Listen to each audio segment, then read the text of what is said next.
অন্তর্বর্তী সরকারে থাকা যেসব উপদেষ্টাকে নিয়ে বিতর্ক রয়েছে, নির্বাচনের আগে তাদের সরকার থেকে চলে যেতে হবে বলে মন্তব্য করেছেন বিএনপি স্থায়ী কমিটির সদস্য আমির খসরু মাহমুদ চৌধুরী। তিনি বলেন, যেহেতু নির্বাচনের আগে আর কোনো তত্ত্বাবধায়ক সরকার আসবে না, সেহেতু এই সরকারকে শিগগিরই তত্ত্বাবধায়ক সরকারের ভূমিকায় অবতীর্ণ হতে হবে।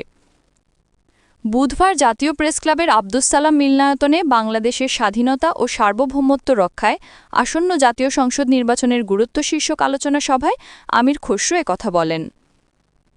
সুন্দর নির্বাচনের মধ্য দিয়ে একটা ভালো পরিবর্তন প্রত্যাশা করে বিএনপি স্থায়ী কমিটির সদস্য বলেন, একটা সুন্দর নির্বাচনের মাধ্যমে আমরা চাই একটা ভালো পরিবর্তন।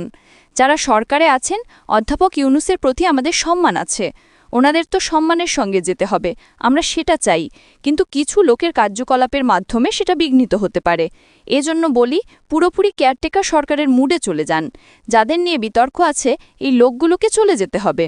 তত্ত্বাবধায়ক সরকারের অর্থ পুরোপুরি নিরপেক্ষ অবস্থানে যাওয়া উল্লেখ করে আমির খসরু মাহমুদ বলেন, সরকারের ভেতরে বাইরে যাদের নিরপেক্ষতা ভঙ্গ করার সুযোগ আছে, তাদের রেখে নিরপেক্ষতা বজায় রাখা যাবে না। এই প্রশ্ন আসছে বিভিন্ন কারণে। বিএনপির এই নেতা বলেন, নিরপেক্ষতা হচ্ছে নির্বাচনের প্রথম পূর্বশর্ত। এজন্য আমরা 17 বছর লড়াই করেছি একটি নিরপেক্ষ নির্বাচনের জন্য। নিরপেক্ষতা না থাকলে নির্বাচন প্রশ্নবিদ্ধ হবে, এটা সবাই জানে। নিরপেক্ষতা না থাকলে অশুভ শক্তিগুলো শক্তিশালী হয়ে উঠবে। তাদের কাছে আপনাকে যেতে হবে। এই